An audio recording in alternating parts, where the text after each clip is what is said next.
Hello everyone. तो जैसा कि हम लोग देख रहे थे BCS 31 का जून 24 का सॉल्यूशन, आज हम लोग देखेंगे क्वेश्चन नंबर जी। तो ये बोल रहा है explain seekg, seekp, tellg, tellp function of stream classes. ठीक है, ये भी 5 मार्क्स का क्वेश्चन है और यहाँ पे हम लोग का फंक्शन के अंदर का ये सब हम लोग को पूछ रहा है। ठीक है, मतलब ये सब फंक्शन के बारे में पूछ रहा है। ठीक है, तो यहाँ पे देखिए सिक जी एंड टेल जी। ठीक है, यानी कि ये जो सिक जी है और ये जो टेल जी है ये हम लोग का इनपुट स्ट्रीम होता है। ठीक है, किसी भी फाइल के अंदर इनपुट वैल्यू करने के लिए, इनपुट चीज़ों को यूज़ करने के लिए हम लोग का सिक जी और टेल जी का यूज़ होता है। ठीक है, तो देखिए सिक जी क्या होता है, मूव्स द गेट पॉइंटर यानी कि input position to a specific location on the input stream. ठीक है, यानी कि सिक जी का मतलब क्या हुआ, ये जो फंक्शन का क्यों यूज़ किया जाता है, यानी कि जो हम लोग का पॉइंटर है, मतलब इनपुट पॉइंटर यानी इनपुट पोजीशन जो है उसको किसी पर्टिकुलर जगह पे, किसी पर्टिकुलर लोकेशन पे भेजने के लिए हम लोग सिक जी का यूज़ करते हैं। ठीक है, तो वही देखें मूव्स द गेट पॉइंटर यानी कि input position to a specific location in the input stream. ठीक है, इनपुट स्ट्रीम के अंदर किसी भी, मतलब हम लोग का जो फॉर एग्जांपल नॉर्मल समझिए ना, आपका जो स्टार्टिंग पॉइंट है उसको कहाँ पे सेट करने के लिए। ठीक है, मान लीजिए आपका फाइल है 10 पेज का, तो अगर आप चाहते हो कि 8 वाले लाइन पे मैं कुछ चेंजेस करूँ, मतलब 8 वाले पेज पे मैं कुछ चेंजेस करूँ, तो वही है सिक जी का यूज़ करके आप उस 8 वाले पेज तक पहुँच सकते हो। तो यही हो गया। तो इसका एकदम देखिए बहुत छोटा सा एग्जाम्पल लिखे, if stream file example dot txt। ठीक है, ये मेरे फाइल का नाम है। ठीक है, open the file for reading, ये हम लोग का क्या है, कमेंट है ना, पता है आप लोगों को। तो ये जो इफ़ स्ट्रीम है इसका मतलब क्या हुआ कि फ़ाइल को ओपन करो। ठीक है, तो इफ़ स्ट्रीम फाइल और इसके अंदर फाइल का नाम लिख दिए, तो यानी इससे हम लोगों ने क्या किया, एग्जाम्पल वाला जो फाइल है उसको ओपन कर दिया। अब उसके अंदर मैं क्या कर रहा हूँ, तो फाइल डॉट ये सिक जी को कॉल किया हूँ और 10 क्लिक कर, मतलब 10 डाल दिया हूँ। तो इससे क्या होगा, moves the get pointer to the 10th byte in the file, यानी कि क्या करो, हम लोग का जो स्टार्टिंग पॉइंट है उसको 10th नंबर पे भेज दो, 10th बाइट पे भेज दो। तो इस तरह से हम लोग का सिक जी का यूज़ होता है। तो यहाँ पे देख रहे कितना मस्त, एक लाइन का एक्सप्लेनेशन और फिर यहाँ पे एक छोटा सा एग्जाम्पल, और इतना ही लिखोगे फुल मार्क्स मिलेगा आपको। ठीक है, सेम होता है टेल जी। टेल जी क्या होता है, returns the current position of the get pointer in the input stream. ये क्या करता है कि हम लोग जिस पोजीशन पे, यानी कि हम लोग का स्टार्टिंग पॉइंट अभी जिस जहाँ पे भी है, मतलब पोजीशन जहाँ पे भी है उसको रिटर्न करके बताता है कि भाई अभी आप इस जगह पे हो। तो बस वही है, return the current position to get pointer in the input stream. वही गेट पॉइंटर आपका अभी कहाँ है, किस पोजीशन पे, ये बताता है टेल जी हम लोग को। तो इसका भी एकदम छोटा सा example, if stream file example dot txt, मैंने फाइल को ओपन किया। ठीक है, उसके बाद क्या करो, streampos is equal to file dot tlg। तो यहाँ पे देखिए मैंने एक स्ट्रीम पोजीशन नाम का एक वेरिएबल बनाया है। ठीक है, स्ट्रीम पोज, इससे क्या होगा, हम लोग का स्ट्रीम पोजीशन पता चलेगा। इसका नाम मैं रख दिया है POS, यानी कि पोजीशन का POS पोज। ठीक है, उसके अंदर मैं क्या कर रहा हूँ, फाइल डॉट टेल जी नाम का एक फंक्शन को कॉल कर दे रहा हूँ। ठीक है, तो टेल जी फंक्शन क्या करेगा, हमको करंट पोजीशन बता के देगा, जो कि हम लोग का इस पोजीशन में स्टोर हो जाएगा। तो वही देखिए लिखेंगे get the current position of the get pointer. ठीक है, तो इस तरह से हम लोग टेल जी का कॉल करके अपना करंट पोजीशन को फाइंड कर लिए। ठीक है, तो ये दोनों हम लोग का सिक जी और टेल जी होता है इनपुट पर्पज़ के लिए, कि भाई फाइल को ओपन करके आप उसके अंदर जो भी करना चाहते हैं, हम कहाँ पे हैं, क्या चेंजेस करना चाहते हैं, किस लाइन पे करना चाहते हैं, वो सब का। उसके बाद जो दूसरा बचा सिक पी और ये टेल पी, ये हम लोग का होता है आउटपुट स्ट्रीम के लिए। ठीक है, तो सिक पी क्या होता है, मूव्स द पॉइंटर, वही मूव द पुट पॉइंटर यानी कि output position to a specific location in the output stream. ठीक है, तो इसमें क्या होता है, ये क्या था, गेट पॉइंटर को हम लोग मूव करने के लिए था, ये क्या है, पुट पॉइंटर को, यानी कि जो आउटपुट पोजीशन है उसको हम लोग को स्पेसिफाई करने के लिए किसी एक लोकेशन पे कहाँ पे भेजना चाहते हैं, मेरा कहाँ से भाई वैल्यू प्रिंट होना शुरू हो। ठीक है, वही कि पुट पॉइंटर को किसी पर्टिकुलर लोकेशन पे भेजना, उसके लिए हम लोग सिक पी का यूज़ करते हैं। ठीक है, सिक जी मतलब गेट हो गया और ये सिक पी मतलब पुट हो गया। तो वही हो गया, पुट पोजीशन को कहाँ भेजना है, पुट पॉइंटर को कहाँ भेजना है वो। तो इसके लिए कैसे, इसका एग्जांपल देखिए, of stream file example dot txt। तब ये क्या है, ऑफ स्ट्रीम का यूज़ करके क्या करते हैं, open the file for writing. ठीक है, इफ स्ट्रीम को जब हम लोग किए थे तो क्या हुआ था, open the file for reading. इसके अंदर हम लोग चीज़ों को रीड करने के लिए इफ स्ट्रीम करके मैंने फाइल को ओपन किया था। और ऑफ स्ट्रीम मतलब कि कुछ, अगर मैं फाइल के अंदर कुछ लिखना चाहता हूँ, कुछ चेंजेस करना चाहता हूँ, तो उसके लिए हम लोग ऑफ स्ट्रीम करके फाइल को ओपन किया हूँ एग्जाम्पल डॉट txt को, ये मेरे फाइल का नाम है। ठीक है, उसके बाद देखिए मैंने फाइल डॉट सिक पी 10 ठीक है, यानी कि क्या करो, सिक पी मतलब 6p वाले फंक्शन को कॉल करो और 10 पे भेज दो, यानी कि move the put pointer to the 10th byte in the file, यानी कि 10th बाइट पे भेज दो मेरा पुट पॉइंटर को, यानी कि आउटपुट वाले पॉइंटर को, आउटपुट पोजीशन को। फॉर एग्जांपल मैं 10th वाले प्लेस से आउटपुट लेना चाहता हूँ अपना, ठीक है, तो इसलिए हम लोगों ने सिक पी को 10th पे भेज दिया। उसके बाद आता है टेल पी, तो returns the current position of the put pointer in the output stream. ये वही सेम चीज़ जैसे हम लोग यहाँ पे क्या था, करंट पोजीशन गेट पॉइंटर का था, तो यहाँ पे हम लोग पुट पॉइंटर का करंट पोजीशन जानने के लिए टेल पी का यूज़ करते हैं, ठीक है। तो यहाँ पे भी सेम ऑफ स्ट्रीम फाइल, मैंने वही फाइल को ओपन किया राइटिंग करने के लिए, फिर स्ट्रीम पोजीशन POS नाम का एक वेरिएबल बनाए फाइल डॉट टेल पी, और यहाँ से मैंने टेल पी करके फंक्शन को कॉल कर दिया है। इससे क्या मिला मेरे को, get the current position of the put pointer. Put pointer अभी हम लोग का कहाँ पे है, किस जगह पे है, वो फाइंड करने के लिए टेल पी को मैंने कॉल कर दिया, समझे। तो ये हो गया हम लोग का स्ट्रीम पोजीशन, इससे पोजीशन पता चलेगा, ये मेरा नाम है, और यहाँ से मैंने टेल पी को कॉल कर दिया, ठीक है। तो इस तरह से सेक पी इन सब का हम लोगों ने फंक्शन को बता दिया, ठीक है। 5 मार्क्स का क्वेश्चन था, फुल मार्क्स मिलेगा। उसका देखिए नेक्स्ट क्वेश्चन, तो ये क्या है, how are the constructor of the base class invoked by derive class constructor, discuss with reference to the parameterize constructor, ठीक है। तो देखिए ये क्वेश्चन भी प्रीवियस में आ चुका है, ठीक है। कंस्ट्रक्टर क्या होता है, पैरामीटर क्या होता है, वो सब समझे, तो इसको एकदम बढ़िया से देख सकते हैं। 5 मार्क्स का क्वेश्चन है, चलिए करते हैं। तो देखिए इन C++ when a derive class object is created, the constructor of the base class is invoked before the constructor of the derive class, ठीक है। तो ये क्या होता है, डिराइव क्लास और बेस क्लास तो आपको पता है, बेस क्लास मतलब पप्पा, डिराइव मतलब बेटा, ठीक है। तो ये क्या हो गया, व्हेन अ डिराइव क्लास बनता है, जब भी हम लोग डिराइव क्लास का जो ऑब्जेक्ट है वो क्रिएट होता है ना, the constructor of the base class is invoked before the constructor of the derive class, यानी कि बेस क्लास के अंदर जो कंस्ट्रक्टर होता है ना, कंस्ट्रक्टर मतलब समझिए बेस क्लास के अंदर का कोई काम है, वो जो होता है बेस क्लास का जो कंस्ट्रक्टर होता है वो हम लोग का डिराइव क्लास के कंस्ट्रक्टर से पहले ही इन्वोक होता है, यानी कि पहले ही मतलब पहले क्या चला, बेस क्लास का कंस्ट्रक्टर चला, उसके बाद डिराइव क्लास का चलता है, ठीक है। तो वही चीज़ लिखे, the constructor of the base class is invoked before the constructor of the derive class, यानी कि भाई डिराइव क्लास से पहले बेस क्लास चलेगा, जो कि कॉमन बात है, वही चीज़ लिखा हूँ मैं यहाँ पे। This ensure that the base class part of the derive object is fully initialise before the derive class can perform its own initialisation.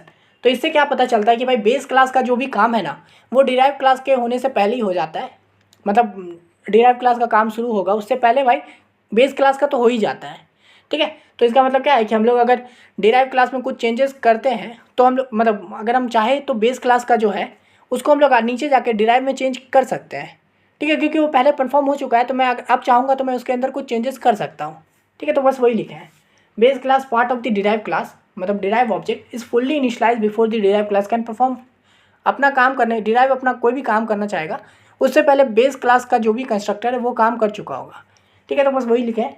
अब देखिए एग्जाम्पल, मेन इसका एग्जाम्पल ही था, या आप अगर नहीं भी लिखते एग्जाम में तो भी अगर आप एग्जाम्पल दे देते तो फुल मार्क्स मिलता। तो चलिए यहाँ पे मैं इसको कॉपी कर लेता हूँ और मैं आपको वहीं समझाता हूँ, ठीक है। तो ये कर दिया Ctrl+C, ये आ गए यहाँ पे Ctrl+V कर दिया, ठीक है। तो यहाँ पे देखिए बस वही hash include iostream header file, ये तो आप लोगों ने दे दिया। अब यहाँ पे देखिए मैं एक बेस क्लास बनाया हूँ, ठीक है। क्लास मेरे बेस क्लास का नाम ही बेस है, ठीक है। फिर इसके अंदर मैंने एक सिंपल सा एक कंस्ट्रक्टर बनाया हूँ। अब देखिए कंस्ट्रक्टर क्या होता है, आप कोई भी ऑब्जेक्ट बनाते हो ना, मतलब कोई भी फंक्शन बनाते हो, कोई भी क्लास बनाते हो, तो जैसे आपने कोई क्लास बनाया ना तो उसका कंस्ट्रक्टर अपने आप बना, ठीक है। जैसे ही आपने कोई भी क्लास बनाया तो उसका कंस्ट्रक्टर भी खुद ही खुद बन जाता है, ठीक है। तो जब आपने बेस क्लास बनाया तो इसका भी कंस्ट्रक्टर बन गया, ठीक है।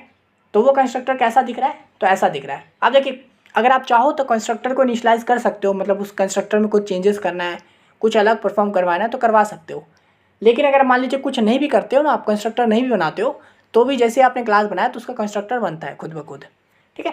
जो कि हम लोग को नहीं दिखता है लेकिन बनता है। पर यहाँ पे देखिए मेरे को अब कंस्ट्रक्टर बनवाना है, कुछ चेंजेस करने हैं।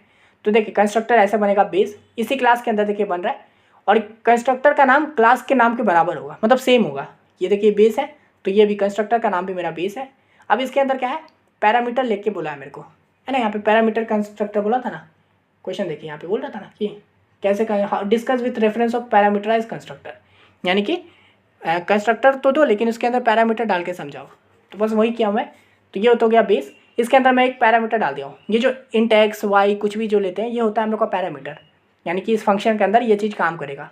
तो मैंने एक इंट एक्स नाम का पैरामीटर इसके अंदर घुसाया है और इसमें मैं सिंपल प्रिंट कर रहा हूँ cout base constructor call with argument X. ठीक है, तो यहाँ पे सिंपल क्या हो जाएगा, बेस कंस्ट्रक्टर कॉल्ड हुआ है, आर्गूमेंट कौन सा, तो एक्स के अंदर जो भी वैल्यू रहेगा वो यहाँ पे प्रिंट हो जाएगा, फिर एंडल।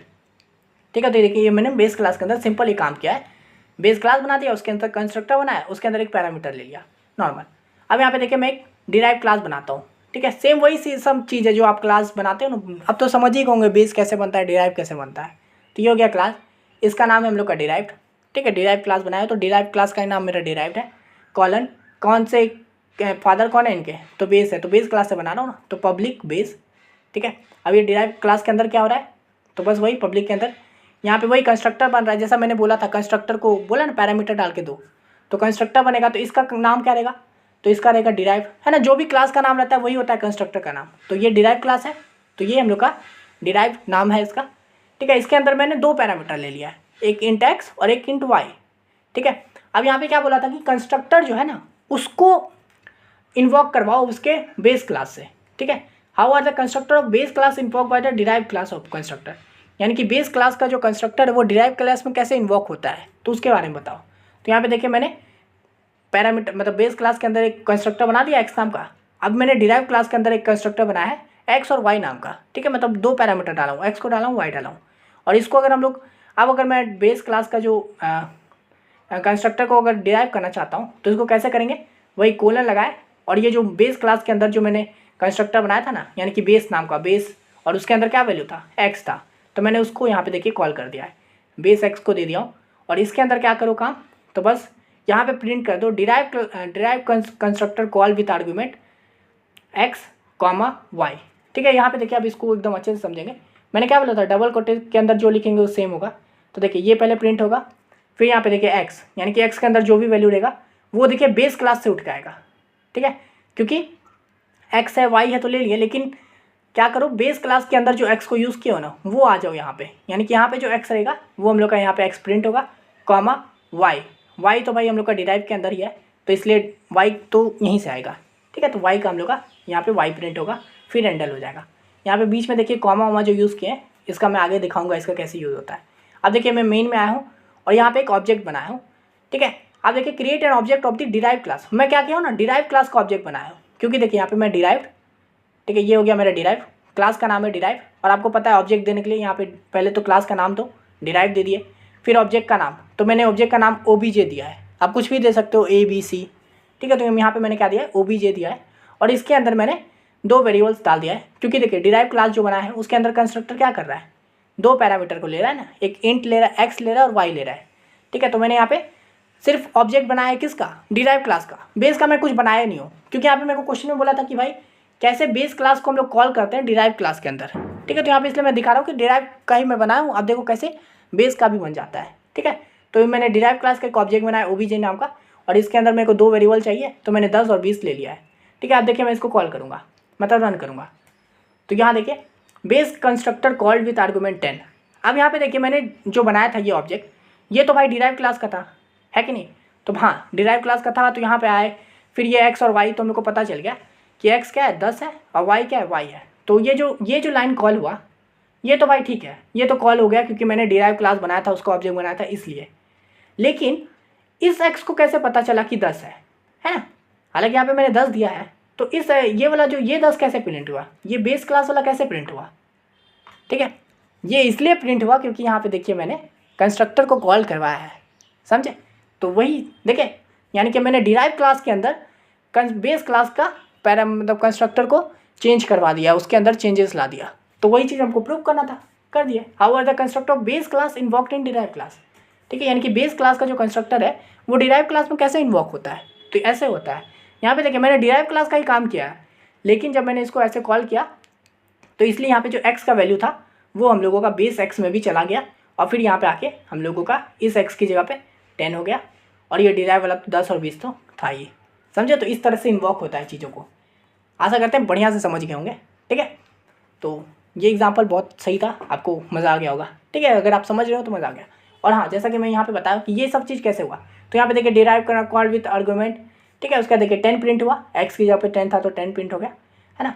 फिर यहाँ पे देखिए ये जो लाइन है अगर मैं इसको हटा देता हूँ तो क्या होगा, ठीक है। अगर यहाँ पे मान लीजिए इसमें कॉमा को हटा देता हूँ, ये लिखे हटा दिए, तो देखिए क्या होगा, यहाँ से भी देखिए कॉमा हट गया, 10 कॉमा, ये मतलब यहाँ पे मैं जो भी कर रहा हूँ, अगर मैं मान लीजिए यहाँ से ये हटा देता हूँ, नॉर्मल एक लाइन ये कर देता हूँ नॉर्मल, तो देखिए 10-20 के बीच में जो गैप था वो भी हट गया, ठीक है। तो अगर मैं यहाँ पे जो भी लिखूँगा, ये देखिए मान लीजिए NNN कर दिया हूँ, ठीक है, तो 10 और बीच के में NNN हो गया, समझे। तो इसलिए यहाँ पे जो कॉमा दिया था ना, वो था मेरी सुविधा के लिए, ताकि कोड मेरा बढ़िया दिखे। अगर मैं सिर्फ एक कॉमा दूंगा तो क्या हो जाएगा, देखिए 10,20, कोई गैप नहीं है। अगर मैं कॉमा के बाद एक ये दे देता हूँ, स्पेस दे देता हूँ, तब यहाँ पे देखिए 10,20 इस तरह से दिखेगा। अगर मैं इसके आगे भी एक स्पेस दे देता हूँ तो कैसे हो जाएगा, देखिए 10 स्पेस कॉमा 20, समझे। तो पहले एक्स प्रिंट हुआ, तो इसलिए इस तरह का ये सब चीज़ जो होता है, ये हम लोग का कोड का आउटपुट को सुंदर दिखाने के लिए होता है। तो ये आपके ऊपर है, समझे। तो इस तरह से हम लोगों ने क्वेश्चन नंबर H को भी देख लिया है। तो आशा करते हैं आपको ये वाला बढ़िया क्वेश्चन एकदम बढ़िया से समझ में आ गया होगा। अगर आपको ये वाला PDF चाहिए तो आपको पता है क्या करना है, इंस्टा पे मैसेज कीजिए, इंस्टा का लिंक डिस्क्रिप्शन में, इस वीडियो का लिंक कॉपी करके वहाँ पेस्ट कर दीजिएगा। बाकी प्लेलिस्ट को भी ज़रूर देखिए, बाकी सब्जेक्ट का भी ज़रूर देख लीजिएगा। और अगर आपका प्रीवियस में बैक लगा है, सेकेंड में या फर्स्ट में किसी सब्जेक्ट में, तो उन सबका भी कंटेंट आपको इस चैनल पे मिल जाएगा। तो आप ज़रूर एक्सेस कर लीजिएगा बाकी सबको भी, ठीक है। तो इस वीडियो के लिए इतना ही, मिलते हैं नेक्स्ट वीडियो में, तब तक के लिए धन्यवाद।